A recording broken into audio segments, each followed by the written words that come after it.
أما بعد فأعوذ بالله السميع العليم من الشيطان الرجيم.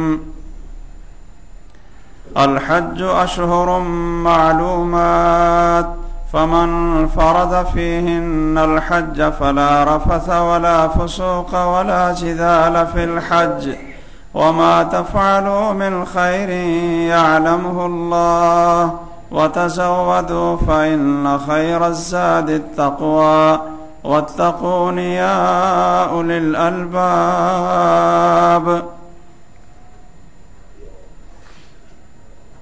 سامعین محترم، حضرات و خواتین، ایک مسلم ہونے کی حیثیت سے ہمیں یہ ضروری طور پر سمجھنا چاہیے کہ جو بھی عبادت اللہ کی رضا اور اللہ کے حکم پر ہم کرتے ہیں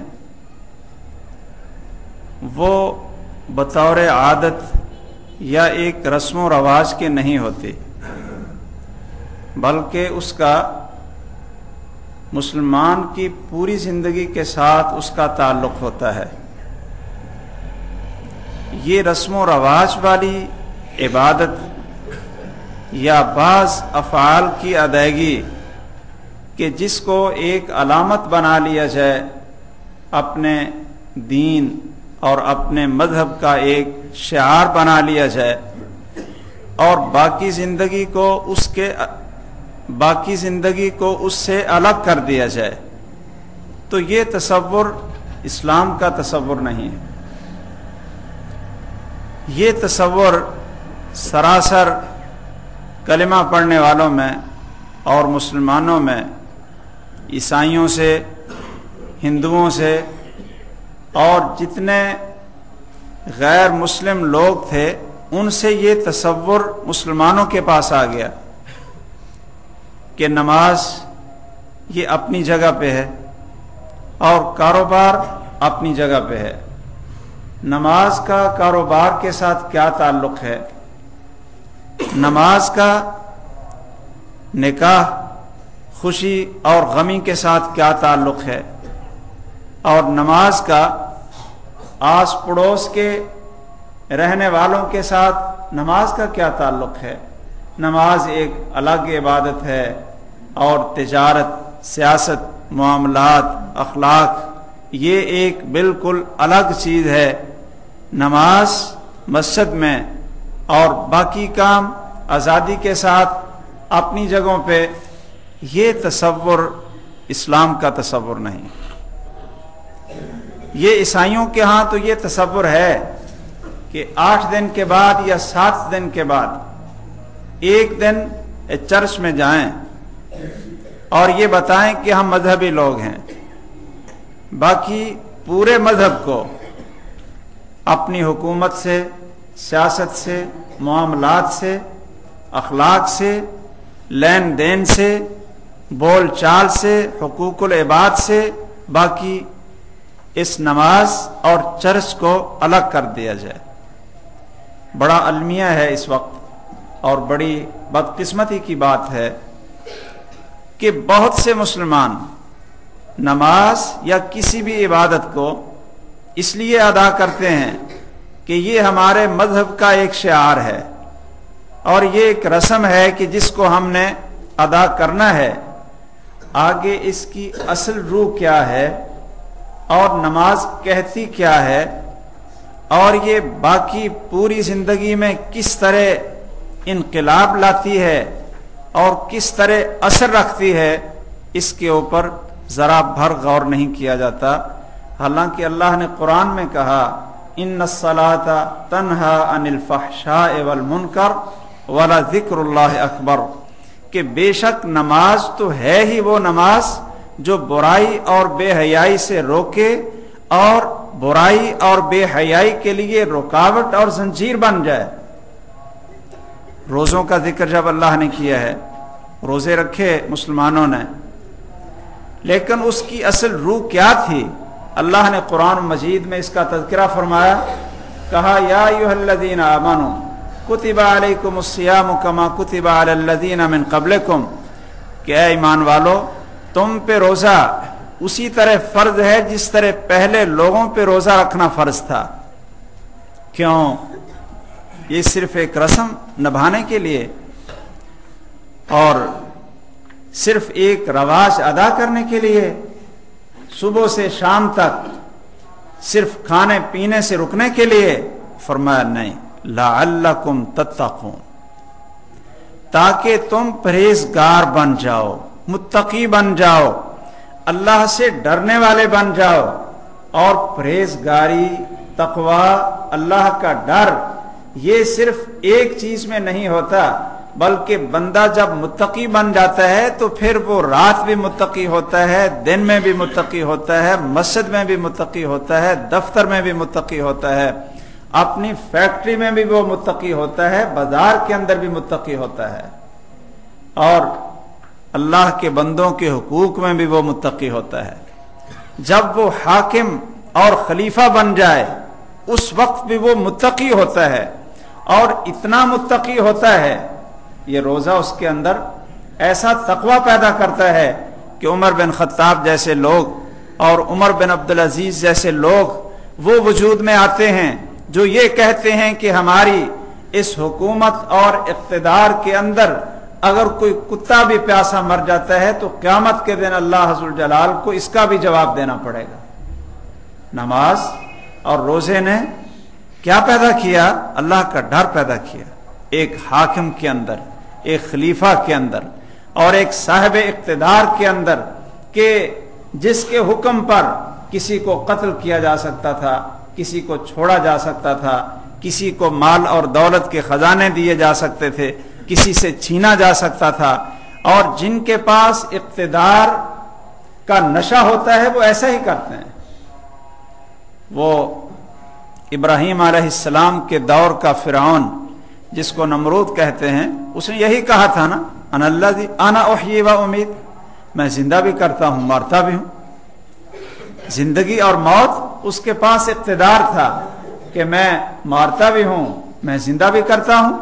ابراہیم علیہ السلام اس کے ساتھ بحث میں الجھے نہیں ہیں، کہتے ہیں چلو پھر ایسا کرو کہ میرا پروردگار ادھر سے سورج نکالتا ہے مشرق سے اور مغرب میں اس کو غروب کر دیتا ہے، تم پھر ایسا کرو کہ مغرب سے سورج کو نکال کر مشرق میں اس کو غروب کر دو. فبہت الذی کفر. اقتدار کی مستی اور اقتدار کا نشہ بڑا ہوتا ہے، لیکن اس حاکم کو نماز اور روزہ یہ عبادات اس کے دل میں ایسا اللہ کا خوف پیدا کر دیتی ہیں کہ وہ بولتے ہوئے کسی پر زیادتی کرتے ہوئے کانپ رہا ہوتا ہے. اور محمد الرسول اللہ صلی اللہ علیہ وسلم جیسی عظیم ہستیاں جن کے اللہ نے آگے پیچھے سب ان کو معصومان الخطا، سب گناہوں کو اللہ نے معاف کر دیا اور سب کا سردار بنایا، ختم نبوت کا تاج ان کے سر پہ پہنایا، وہ بھی اگر صفوں کو درست کرتے ہوئے کسی کو چھڑی لگ گئی ہے اور اس نے یہ کہا ہے کہ اے محمد صلی اللہ علیہ وسلم یہ مجھے آپ نے چھڑی مار دی، چھڑی لگ گئی تو میں تو اب قصاص لوں گا، بدلہ لوں گا. رسول اکرم صلی اللہ علیہ وسلم کہتے ہیں ٹھیک ہے، یہ قیامت کے دن بدلہ بہت مشکل ہے، یہاں ہی لے لو. اس نے کہا جی جب آپ نے مجھے چھڑی لگائی تو میرے جسم پہ کپڑا نہیں تھا، تو آپ نے تو قمیص پہنی ہوئی ہے. رسول اکرم صلی اللہ علیہ وسلم نے اپنی قمیص مبارک کو اٹھایا اور کہا لو بھائی آپ اپنا بدلہ لے لو. اس نے آگے بڑھ کر محمد الرسول اللہ صلی اللہ علیہ وسلم کے جسم اطہر کو چوم لیا اور کہنے لگا میرا یہ مقصد تھا، دوسرا کوئی مقصد نہیں تھا. یہ چیزیں ایمان، عبادت، روزہ، یہ انسان کے اندر کیسی ایک روح اور کیسی ایک زندگی پیدا کرتی ہیں کہ پھر وہ پوری زندگی میں ہر کام میں انسان کو نظر آتی ہیں. بھائیو بالکل اسی طرح اسلام کے ارکان میں سے ایک رکن جو بہت عظیم عبادت ہے وہ حج کی عبادت ہے.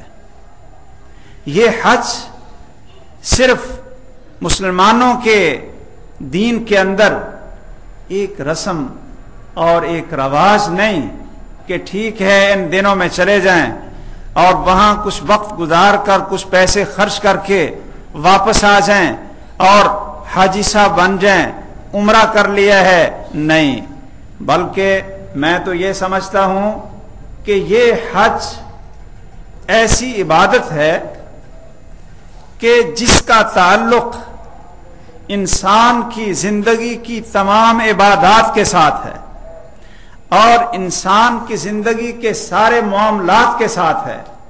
کیوں کہ حج اس میں مالی عبادت بھی آ جاتی ہے۔ بھئی مال ہوگا تو آپ حج کریں گے، پیسے ہوں گے تو آپ قربانی وہاں جا کر کریں گے، سفر کے سارے اخراجات برداشت کریں گے، مال کی قربانی حج میں آتی ہے، مالی عبادت۔ اور پھر اس حج میں جسمانی عبادت آتی ہے کہ انسان جاتا ہے، خود اس کو جانا پڑتا ہے اور بہت سا وقت اس کو وہاں راستے میں اور ادھر مناسک حج ادا کرتے ہوئے جسم کے ساتھ یہ اس کو ادا کرنے پڑتے ہیں۔ اور پھر یہ لسانی عبادت بھی ہے، قولی عبادت کہ زبان کے ساتھ بھی اس کو بہت سے اذکار اور بہت سے الفاظ ادا کرنے پڑتے ہیں۔ اور پھر یہ سب سے بڑھ کر یہ قلبی عبادت بھی ہے، دلی عبادت بھی ہے۔ کیا کہ جب تک دل میں اللہ کی محبت اور اللہ ذو الجلال کے قرب کی نیت نہ ہو اتنی دیر تک حج ہوتا ہی نہیں۔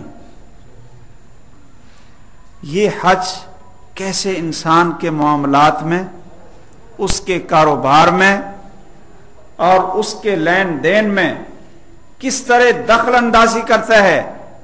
آپ دیکھیں کہ ایسا حج اللہ کو مقبول ہی نہیں ہوگا جو حرام پیسے سے حج کیا ہوا ہو۔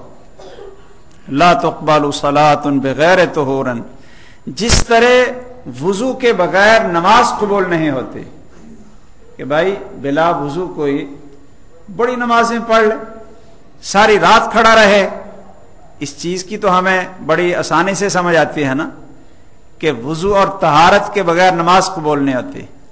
تو رسول اکرم صلی اللہ علیہ وسلم نے ساتھ ہی کیا فرمایا؟ وَلَا صَدَقَةٌ مِّنْ غُلُولٍ۔ اسی طرح کوئی صدقہ بھی اللہ کے راستے میں دی ہوئی چیز، کوئی صدقہ حرام مال سے وہ بھی قبول نہیں ہوتا۔ اگر اس میں خیانت ہے اور اس میں بددیانتی ہے، ملاوٹ ہے، جھوٹ ہے، دھوکہ ہے، لا تقبل صلاۃ ولا صدقۃ۔ تو جس طرح نماز قبول نہیں ہوتی اسی طرح صدقہ بھی قبول نہیں ہوتا۔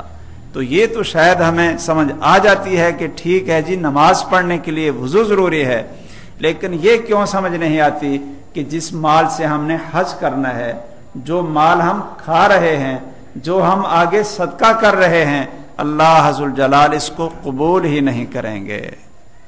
بھائیو،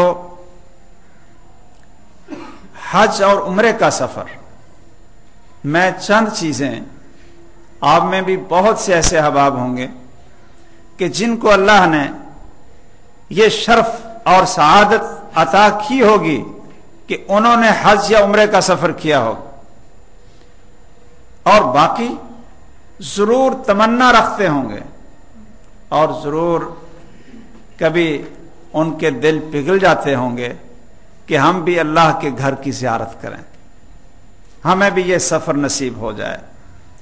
وہ انسان تو بڑا بد نصیب ہے کہ جس کے پاس دولت بھی، دولت کے ڈھیر ہیں، شاید اس کو اندازہ نہ ہو کتنی ہے، لیکن ان کو عمرہ اور حج نصیب نہیں ہوتا۔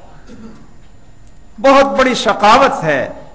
فَجْعَلْ أَفْئِدَةً مِّنَ النَّاسِ تَهْوِي إِلَيْهِمْ کہ ابراہیم علیہ السلام کی دعا تھی کہ یا اللہ لوگوں کے دلوں میں بیت اللہ کی اور یہاں کے رہنے والوں کی محبت ڈال دے کہ لوگ جہاں بھی رہ رہے ہوں لیکن ان کے دل یہاں دھڑک رہے ہوں، تہوی الیہم کہ ان کی طرف مائل ہوں جو بھی مسلمان ہے۔ اب آپ دیکھیں کہاں کہاں سے، یورپ سے، امریکہ سے، دنیا کے کسی خطے میں مسلمان ہے تو اس کے دل میں یہ ضرور تڑپ اور لگن ہوتی ہے کہ میں اللہ کے گھر کی زیارت کے لیے حاضر ہو جاؤں۔ اگر حج اور عمرے کے سفر پر ہم غور کریں تو دو چیزیں اس تمام سفر میں ہمیں ہر قدم اور ہر موقع پہ نظر آتی ہیں۔ ایک اللہ کی توحید، اللہ کی کبریائی، اللہ کی بڑائی، اللہ ذوالجلال کی صفات، ان کا اظہار۔ یہ سفر شروع سے لے کر، گھر سے لے کر، احرام باندھنے سے لے کر آخر تک پورے سفر میں ایک تو یہ روح نظر آتی ہے کہ ہر جگہ پہ اللہ ذوالجلال کی وحدانیت کا اقرار، اس کی الوہیت کا اقرار، اس کے حاکمیت اور معبود ہونے کا اقرار، اور اس کے وحدہ لا شریک لہ ہونے کا اقرار۔ قدم قدم پہ اللہ اکبر، لبیک اللہم لبیک۔ اور دوسری ہمیں کیا سمجھ آتی ہے کہ اس پورے سفر میں انسان اپنی عقل اور اپنی سوچ کے اوپر نہیں چلے گا، اپنی سمجھ پر نہیں چلے گا، بلکہ خالص وہ نقشہ سامنے رکھے گا جس نقشے اور صورت پہ محمد الرسول اللہ صلی اللہ علیہ وسلم نے حج کیا۔ بھائی اللہ نے حج کے لیے بلایا، اللہ کی دعوت پہ ہم جاتے ہیں نا۔ اللہ نے ابراہیم علیہ السلام سے کہا اذن فی الناس بالحج، کہ ابراہیم میرا گھر تو بنا دیا، اب لوگوں میں ذرا میری طرف سے اعلان بھی کر دو، دعوت دے دو، عام دعوت، اذن فی الناس، سب لوگوں میں اعلان کر دو کہ حج کو آؤ۔ آپ کا کام ہے اعلان کرنا، اور میرا کام ہے ان کے دلوں تک اس آواز کو پہنچانا اور اس تڑپ کو ان کے دلوں میں پیدا کرنا۔ یاتوک رجالا وعلی کل ضامر یاتین من کل فج عمیق۔ اللہ نے کہا آپ آواز دیں، پھر دیکھیں کہ کس طرح لوگ پیدل بھی، سواریوں پر بھی، اور دور دراز کے علاقوں سے کیسے آتے ہیں۔ بھائیو، ابراہیم علیہ السلام کی اس آواز کو جو اللہ کی طرف سے دعوت تھی، اللہ نے کیسے پھر دنیا کے کونے کونے پہ پہنچایا ہے۔ اللہ کی دعوت پہ جا رہے ہیں اور اللہ کی توفیق سے جا رہے ہیں۔ یہ بات بھی آپ اچھی طرح نوٹ کریں اور اللہ سے مانگا کریں کہ یا اللہ ہمیں جانے کی توفیق دے دے۔ بڑے لوگ، بڑی دولت، بڑے پیسے، بڑی کاریں اور کوٹھیاں، لیکن وہاں جانا نصیب نہیں۔ اور کئی لوگ دیکھنے میں جھولی خالی نظر آتی ہے، جیب بھی خالی نظر آتی ہے، لیکن اللہ ان کو ایسی توفیق دے دیتے ہیں کہ ہر سال ہی اللہ تعالیٰ اپنے گھر کی زیارت کا موقع نصیب فرما دیتے۔ دیکھنے میں وہ دوسروں سے کئی درجے نیچے ہوں گے۔ کئی ایسے احباب کہ جو ہمارے پاس بھی آتے ہیں، جی ہماری یہ مشکل ہے، یہ الجھن ہے، یہ کیا کریں، تو ہم بھی ان کو کہتے ہیں کہ بھائی آپ ایسا کریں کہ اللہ کے گھر کی زیارت کا ارادہ کر لیں۔ یہ سفر بڑا مبارک ہے، اور وہاں جا کر دعائیں کریں۔ اللہ تعالیٰ مال میں برکت بھی ڈال دیں گے، پریشانیاں بھی دور کر دیں گے، اولاد بھی دے دیں گے۔ اللہ ذوالجلال اپنی رحمت کے بڑے خزانے کھولیں گے۔ کہتے ہیں جی یہ کوئی وسائل تو نظر نہیں آ رہے ہیں۔ کہتے ہیں کہ بھائی آپ ارادہ کر لیں کہ میں نے اس دفعہ جانا ہے، اور اللہ سے مانگے نا۔ وسائل کون پیدا کرتا ہے؟ توفیق کون دیتا ہے؟ اور اللہ کے فضل سے ایسے ایسے لوگ گئے ارادہ کر لینے سے، اللہ سے مانگنے سے، کہ بظاہر کوئی صورت نظر نہیں آتی تھی۔ تو بھائیو، اللہ کی دعوت پہ انسان جاتا ہے اور پھر اللہ کی توفیق سے جاتا ہے، تو انسان کو چاہیے کہ پھر وہ ایسا بن کر جائے، ایسا لباس، ایسی شکل و صورت ایسے زبان پہ الفاظ، ایسے بول، ایسا طریقہ جو طریقہ اللہ ذو جلال نے محمد الرسول اللہ صلی اللہ علیہ وسلم کے ذریعے سکھایا۔ اللہ نے طریقہ بھی خود سکھایا۔ ہر ایک کو یہ نہیں کہا کہ چلو جیسے کسی کا جی چاہے آ کر حج کر لو، جیسے کسی کے دماغ میں آئے میرے گھر کی آ کر زیارت کر لو۔ نہیں، رسول اکرم صلی اللہ علیہ وسلم نے فرمایا تھا حجوا کما رأیتمونی احج لعلی لا احج بعد عامی ھذا، لوگو شاید اس سال کے بعد میں دوبارہ حج نہ کر سکوں، اس لیے جیسے تم مجھے دیکھو میں حج کر رہا ہوں ایسے ایسے ہی کرتے جاؤ۔ ایک اللہ کی توحید اور ایک محمد الرسول اللہ صلی اللہ علیہ وسلم کی اتباع، یہ دو چیزیں پورے حج کے سفر، آپ کے 40 دن کے سفر اور پورے عمرے کے دنوں کا خلاصہ ہے۔ آئیے اب ذرا آگے چلیں اور غور کرتے جائیں، اور یہ دو چیزیں آپ کبھی نہ بھولیں، ایک اللہ کی توحید وحدانیت اور ایک اتباع، یعنی محمد الرسول اللہ صلی اللہ علیہ وسلم کی عبادت اور حج کو اپنے لیے آگے رکھ کر نمونہ بنا کر اسی طرح کرتے چلے جانا، اور اپنے دل و دماغ اور اپنے رسم و رواج اور اپنی فقہیں اور اپنے جو مکتب فکر لوگوں نے بعد میں بنائے ہوئے ہیں سب کو ایک طرف رکھ کر صرف محمد الرسول اللہ صلی اللہ علیہ وسلم کے طریقے کو سامنے رکھ کر چلنا۔ بھائیو، آپ نے کبھی غور کیا ہو جب میقات سے پہلے، جہاز پہ سوار ہونے سے پہلے احرام کی 2 چادریں باندھی جاتی ہیں، آپ نے کبھی غور کیا ہے کہ کیوں؟ ویسے انسان سوچے کہ میں نے اللہ کے گھر میں جانا ہے، جب مسجد میں آتے ہیں تو آدمی کا لباس اچھا ہونا چاہیے، خوشبو لگائے کہ میں نے اللہ کے سامنے حاضر ہونا ہے۔ جیسے جیسے نماز کے لیے اچھا لباس، پورا لباس، زینت اختیار کر کے مسجد میں آئے گا، ویسے ویسے اللہ کے زیادہ قریب ہوتا جائے گا۔ رسول اکرم صلی اللہ علیہ وسلم نے فرمایا کہ 2 کپڑوں میں نماز پڑھنا ایک کپڑے میں نماز پڑھنے سے اللہ کو زیادہ محبوب ہے۔ فاللہ احق ان یزین لہ، اللہ زیادہ حقدار ہیں کہ تم جب کسی بڑے کو ملنے کے لیے جاتے ہو تو اپنا لباس اچھا بنا لیتے ہو اور ہیئت میں کچھ ترتیب لے آتے ہو، منہ صاف کر لیتے ہو۔ فاللہ احق ان یزین لہ، اللہ زیادہ حقدار ہے کہ اس کے لیے زینت اختیار کرو اس کے دربار میں حاضر ہونے کے لیے۔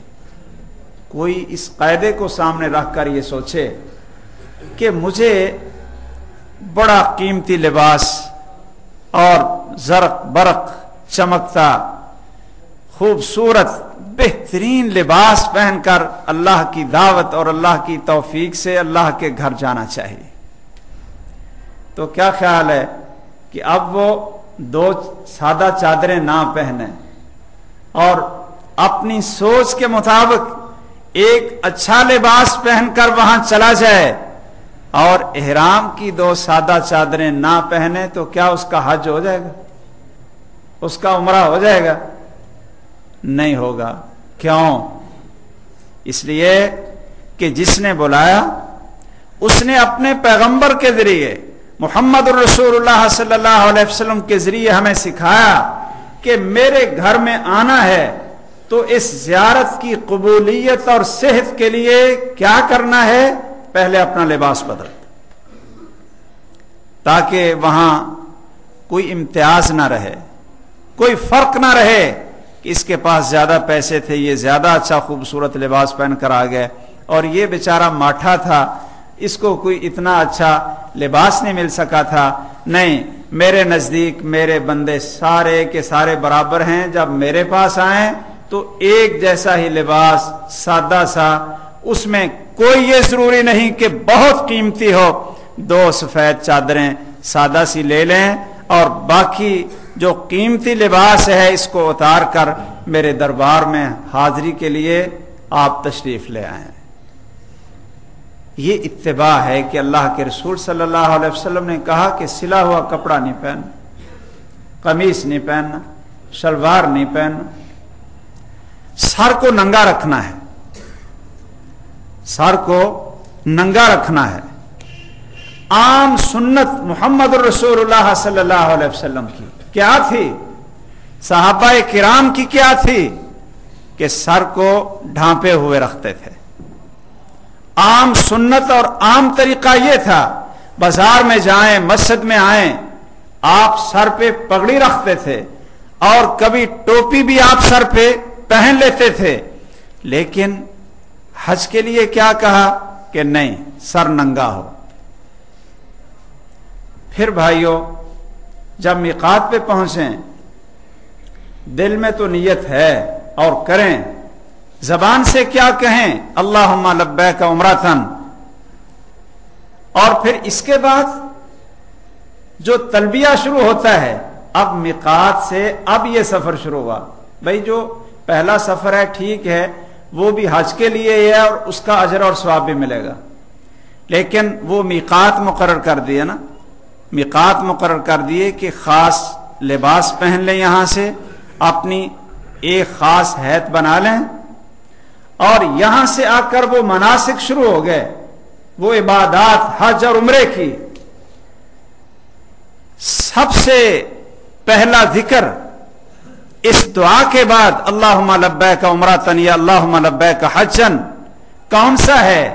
لبیک اللہم لبیک لبیک لا شریک لک لبیک ان الحمد والنعمت لک والملک لا شریک لک۔ اس پورے تلبیہ کے اندر کیا نظر آتا ہے؟ اللہ کی توحید نظر آتی ہے، اللہ کی وحدانیت نظر آتی ہے کہ اس کا کوئی شریک نہیں۔ اگر ہمیں تلبیہ سے یہ چیز سمجھ نہ آئے، تلبیہ پڑھتے ہی احساس نہ ہو، اور اپنی جہالت، بلکہ یہ جہالت کا لفظ بھی شاید ہلکا ہو، مجرمانہ غفلت کی وجہ سے کوئی یہ سمجھے کہ ہم کملی والے کی قبر کی زیارت کے لیے مدینہ میں جائیں گے اور اللہ کی قبر کی زیارت کے لیے مکہ میں چلے جائیں گے، نعوذ باللہ من ذالک۔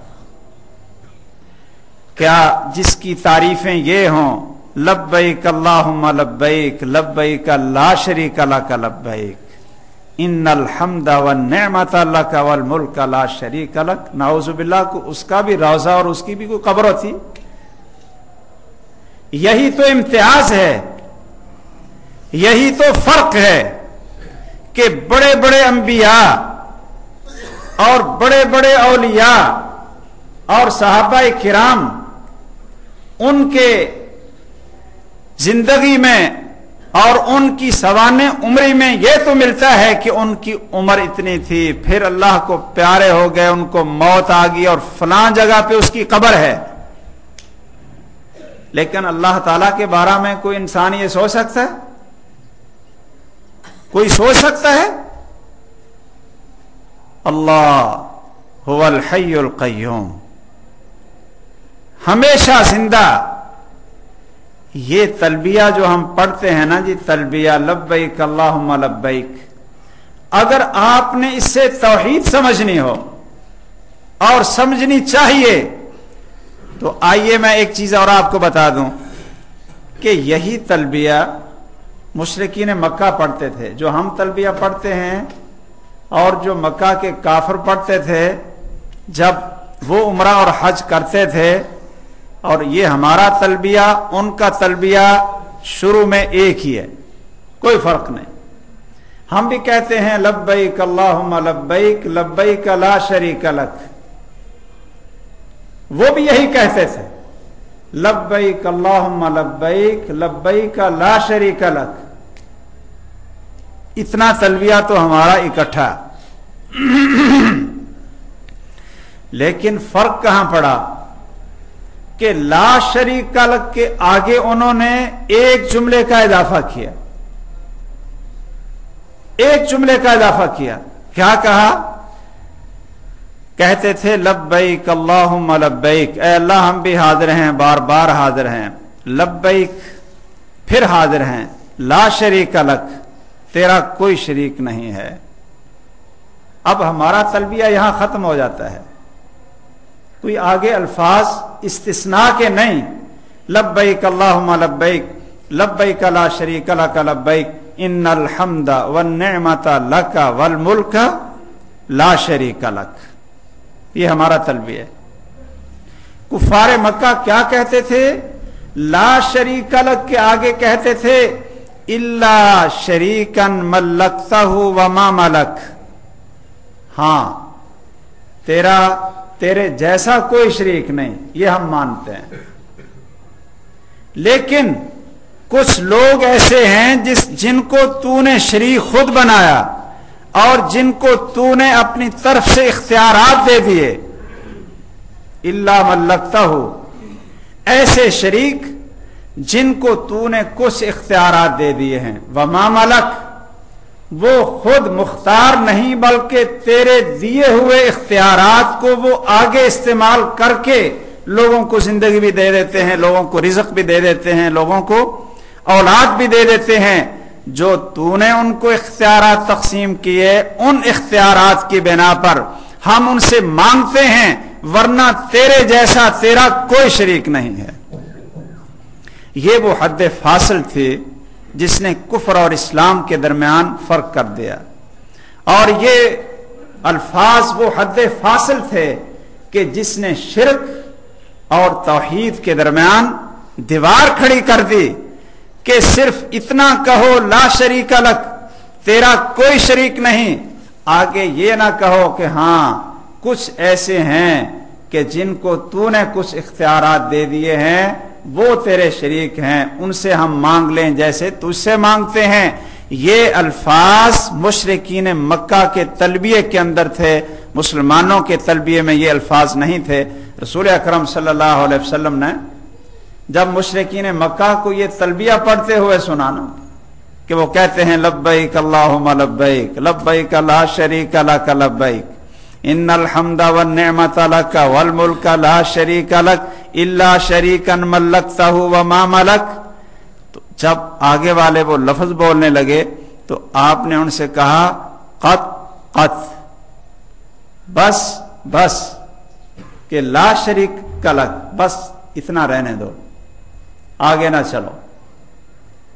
قط قط عربی میں اس کا کیا معنی ہے؟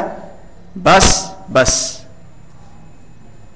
کہ ظالموں لا شریک لک، صرف اتنا رہنے دو، آگے نہ کہو کہ ہاں کچھ ایسے ہیں جن کو اللہ نے دے دیے اختیارات اور ہم ان سے مانگیں، وہ اللہ سے مانگ کر دیں۔ ما نعبدہم الا لیقربونا الی اللہ زلفی، ہم ان کی پوجا اس لیے کرتے ہیں تاکہ ہمیں یہ اللہ کے قریب کریں۔ یہ حد فاصل ہے توحید اور شرک کے اندر۔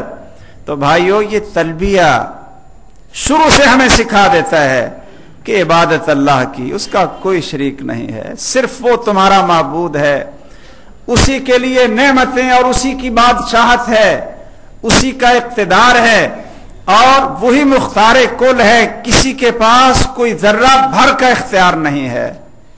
یہ تلبیہ پڑھیں اور اتباع کو اختیار کرتے ہوئے لباس بدل کر چل پڑیں۔ مکہ پہنچیں، وضو کریں، بیت اللہ میں داخل ہوں، حجر اسود کے سامنے سے طواف کو شروع کریں گے اور کندھے کو ننگا کریں۔ یہ دیکھو، یہ کیا ہے؟ اتباع ہے۔ بھئی کندھے کو کیوں ننگا کریں؟ رسول اکرم صلی اللہ علیہ وسلم نے فرمایا کہ کوئی آدمی کندھے کو ننگا کر کے نماز پڑھے تو آپ نے فرمایا کہ اس کو اجازت نہیں، اس حالت میں وہ نماز نہیں پڑھ سکتا، اس کی نماز اللہ قبول نہیں کریں گے۔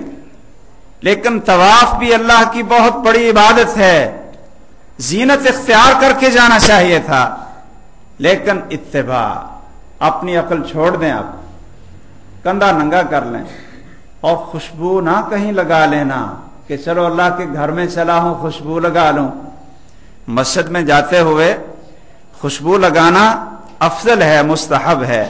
جمعہ کا دن ہے، جمعہ پڑھنے کے لیے آئیں تو خوشبو لگانے کا حکم دے دیا محمد الرسول اللہ صلی اللہ علیہ وسلم نے.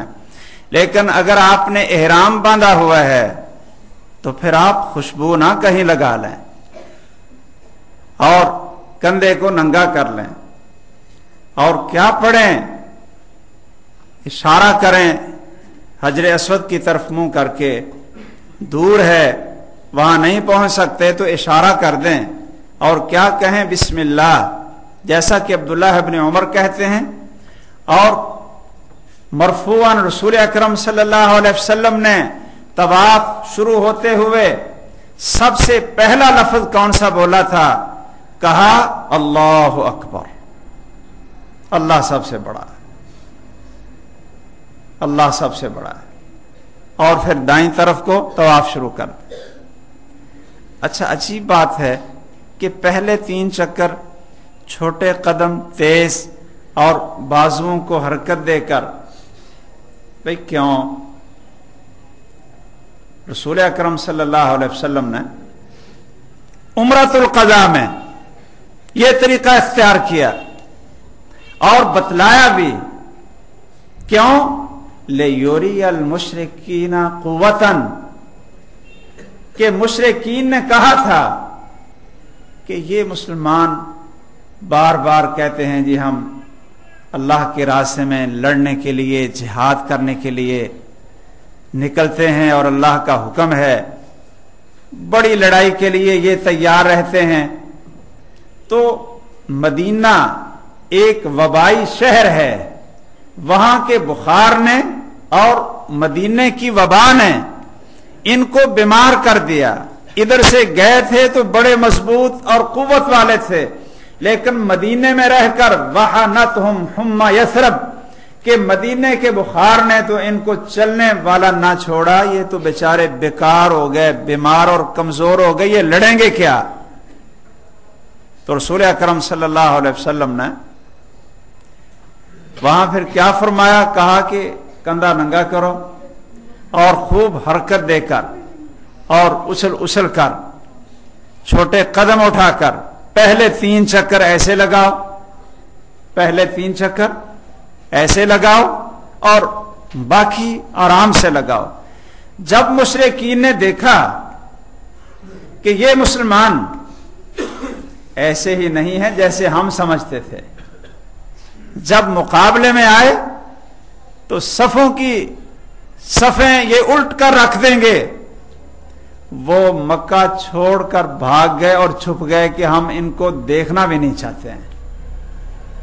ایک سبب تھا، لیکن بعد میں یہ سنت بن گئی. یہ کیا بن گئی؟ اتباع سنت بن گئی.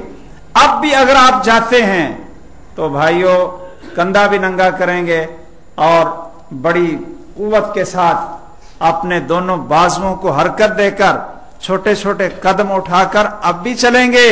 کیوں کہ یہ صرف ایک دفعہ کی سنت نہیں تھی، حجۃ الوداع میں بھی محمد الرسول اللہ صلی اللہ علیہ وسلم نے اس کو حج کا طریقہ ہی قرار دیا اور قیامت تک یہی طریقہ جاری رہے گا.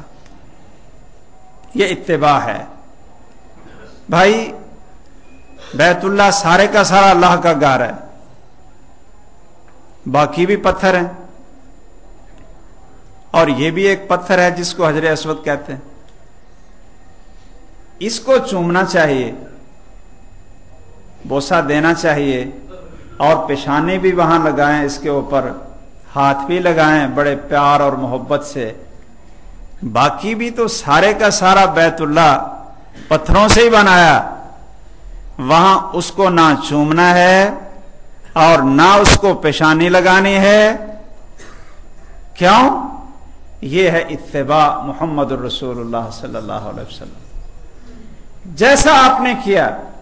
اور اس اتباع کو کیسے بیان کیا عمر بن خطاب رضی اللہ تعالیٰ عنہ نے، اور کیسے توحید سکھائی. حجر اسود کو مخاطب کر کے کہنے لگے جو پتھر جنت سے آیا، سفید تھا، جس پتھر کو اللہ ذو الجلال دنیا میں نہیں، قیامت کے دن 2 آنکھیں دیں گے، زبان دیں گے، اور یہ پتھر بول کر ہر اس آدمی کے لیے گواہی دے گا، من استلمہ بحق، جس نے حق اور توحید کے ساتھ اس کو ہاتھ لگایا ہوگا۔ اتنا عظیم پتھر ہے اور اتنے مرتبے والا یہ پتھر ہے، لیکن عمر بن خطاب کو بھی اللہ الہام کرتے تھے، اور وہ بھی جب بولتے تھے تو ان کی زبان سے نکلے ہوئے الفاظ قرآن بنا کر اللہ ذو الجلال اپنی کتاب کے اندر نازل فرما دیتا تھا۔ انہوں نے اس پتھر کو مخاطب کرتے ہوئے جب بوسہ دیا اور کہا اعلم انک حجر، کہ مجھے پتہ ہے تو ایک پتھر ہی ہے، پتھر ہونے کے لحاظ سے اور نفع اور نقصان کا مالک ہونے کے لحاظ سے تیرے اور دوسرے پتھروں میں کوئی فرق نہیں، نہ تو اولاد دے سکتا ہے، نہ دوسرے دے سکتے ہیں، نہ تو کسی کی بیماری دور کر سکتا ہے، نہ دوسرے دور کر سکتے ہیں، نہ تو کسی کو شفا دے سکتا ہے، نہ دوسرے پتھر شفا دے سکتے ہیں، پتھر ہیں۔ لا تضر ولا تنفع، نہ تیرے اندر کوئی نفع دینے کی، کسی کو پیسے پکڑانے کی، رزق دینے کی، دولت دینے کی طاقت ہے، اور نہ کسی سے چھیننے کی طاقت ہے، تو میں کیوں پھر بوسہ دے رہا ہوں؟ اللہ اکبر۔ بھائیو، یہ توحید اور اتباع سیکھو ہر قدم پہ۔ عمرے اور حج تو بڑے کیے ہوں گے، اس کی روح سیکھیں۔ تو کیوں بوسہ دے رہا ہوں؟ کہتے ہیں کہ اگر میں نے اپنے پیارے محمد صلی اللہ علیہ وسلم کو نہ دیکھا ہوتا کہ آپ کو بوسہ دیتے ہیں تو میں آپ کو کبھی بوسہ نہ دیتا۔ جو میں آپ کو چوم رہا ہوں یہ اس لیے کہ محمد صلی اللہ علیہ وسلم نے آپ کو چوما اور آپ کو ہاتھ لگائے تھے۔ باقی لوگوں کو سمجھ لینا چاہیے کہ لا تضر ولا تنفع، جیسے دوسرے پتھر ہیں ایسے نفع اور نقصان اور عبودیت کے لحاظ سے یہ پتھر ہے۔ بڑا تعجب ہے ان لوگوں پر کہ کبھی اگر ہاتھ لگنا نصیب ہو ہی جائے نا تو وہ ہاتھ لگا کر جلدی پورے جسم پہ پھیر لیتے ہیں۔ بیٹے کے ہاتھ پہ، سر پہ پھیر دیا، کوئی اور ساتھ ہے، بیوی ہے، اس کو جلدی جلدی لگا دیا کہ یہ ہاتھ پتھر کو لگا، چلو آپ کو بھی لگا دیں۔ او بھائیو، اس کو چومنا یہ تو اتباع ہے، اس کو ہاتھ لگانا تو اتباع ہے، اور کوئی چیز لگا کر اس چیز کو چوم لینا اتباع ہے، اس پر سجدہ کرنا اتباع ہے، دور سے اس کو اشارہ کرنا اتباع ہے، لیکن ہاتھ لگا کر دوسروں کو یہ برکت منتقل کرنے کے لیے لگانا یہ کوئی اتباع نہیں، اور یہ جہالت ہے۔ عبداللہ ابن عباس جو صحابہ میں بڑے عالم، جن کے لیے دعا کی تھی محمد الرسول اللہ صلی اللہ علیہ وسلم نے، اے اللہ اس کو فقاہت عطا فرما دے اور قرآن کی تفسیر سکھا دے۔ یہ ایک دفعہ جب مسلمانوں کے خلیفہ امیر المومنین امیر معاویہ رضی اللہ تعالیٰ عنہ تھے، پورے عالم اسلام کے متفقہ خلیفہ، جن کے ہاتھ پہ سب نے بیعت کر لی اور اجماع کیا پوری امت مسلمہ نے کہ یہ ہمارے خلیفہ ہیں اور یہ ہمارے امیر المومنین ہیں۔ اور عبداللہ ابن عباس، حالانکہ لڑائیوں میں جو آپس میں غلط فہمیوں کی بنا پر ہوئیں وہ حضرت علی رضی اللہ تعالیٰ عنہ کے ساتھ تھے، لیکن جب امیر المومنین حضرت امیر معاویہ بن گئے، حضرت حسن رضی اللہ تعالیٰ عنہ نے ان کے ہاتھ پہ بیعت کر لی، تو پھر دلوں سے تمام قسم کی نفرت اور عداوت اور کراہت ختم ہو گئی، اور ان کو اپنا امیر المومنین اور خلیفہ تسلیم کر لے۔ حج کرنے کے لیے گئے تو امیر معاویہ اور عبداللہ بن عباس اکٹھے تھے، بیت اللہ کا طواف کر رہے تھے، تو امیر المومنین تمام مسلمانوں کے ماموں، امیر معاویہ تمام مسلمانوں کے ماموں ہیں نا جی، کیوں کہ تمام مسلمانوں کی ماں اما جان حضرت ام حبیبہ کے بھائی ہیں، اور ام حبیبہ یہ رسول اکرم صلی اللہ علیہ وسلم کی بیوی محترمہ، ابو سفیان کی بیٹی، اور میری اور آپ کی امی جان ہیں، اور ان کے بھائی امیر المومنین حضرت معاویہ رضی اللہ تعالیٰ عنہ۔ خیر، اب امیر معاویہ نے کیا کیا کہ حجر اسود کو بھی ہاتھ لگایا، جب دوسرے کونے پہ گئے تو اس کو بھی ہاتھ لگا لیا، جب تیسرے کونے پہ گئے تو اس کو بھی ہاتھ لگا لیا، اور رکن یمانی پہ گئے تو اس کو بھی ہاتھ لگا لیا۔ ان کو اس مسئلے کا علم نہیں تھا۔ عبداللہ ابن عباس نے کہا امیر معاویہ، یہ آپ سارے کونوں کو ہاتھ لگا رہے ہیں، سارے کونوں کو ہاتھ لگا رہے ہیں، رسول اکرم صلی اللہ علیہ وسلم تو صرف حجر اسود کو اور رکن یمانی کو ہاتھ لگاتے تھے۔ تو امیر معاویہ کہنے لگے رضی اللہ تعالیٰ عنہ، کہنے لگے لیس شیء من البیت مہجورا، کہ یہ سارا اللہ کا گھر ہے۔ انہوں نے اپنے ذہن سے سوچ لیا نا، یہ کیا تھی؟ عقل تھی، اپنے ذہن سے سوچا لیس شیء من البیت مہجور، کہ یہ سارا اللہ کا گھر ہے، تو ان دو کونوں کو ہاتھ لگائیں تو دوسرے دو کونوں کو بھی لگا لیں، وہ بھی اللہ کا گھر ہی ہے۔ تو حضرت عبداللہ ابن عباس نے کہا لقد کان لکم فی رسول اللہ اسوۃ حسنہ، کہ تمہارے لیے اگر اس کائنات میں سب سے بہترین کوئی آئیڈیل ہے، نمونہ ہے، تو وہ صرف محمد الرسول اللہ صلی اللہ علیہ وسلم ہے۔ قرآن کی یہ آیت نہیں پڑھی آپ نے؟ تو امیر معاویہ اسی وقت ہی سمجھ گئے، کہنے لگے صدقتا، ہاں مجھے سمجھ نہیں تھی، تو نے سچ کہا، واقعتاً تو جیسے کہہ رہا ہے بات ویسے ہی ہے۔ تو بھائیو، اس سفر میں قدم قدم پہ توحید بھی سیکھیں، اور قدم قدم پہ محمد الرسول اللہ صلی اللہ علیہ وسلم کی سنت کی اتباع بھی سیکھیں۔ اللہ تعالی ہمیں عمل کی توفیق دے، آمین، وآخر دعوانا الحمدللہ رب العالمین۔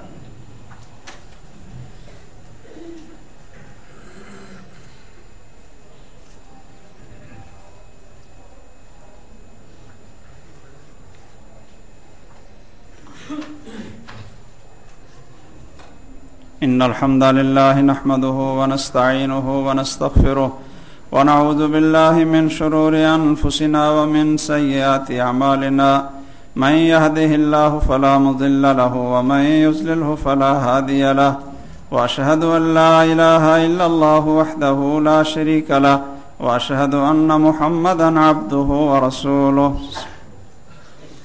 حج کے سفر پہ بہت سے خوش قسمت لوگ جا رہے ہیں، اللہ تعالیٰ ان کے اس سفر کو مبارک بنائے اور توفیق دے کہ یہ سفر اللہ کے حکم کے مطابق اور اللہ حضر الجلال کے پسندیدہ طریقے کے مطابق وہ ادا کریں، اور خیر و عافیت سے اپنے گھروں میں تشریف لائیں۔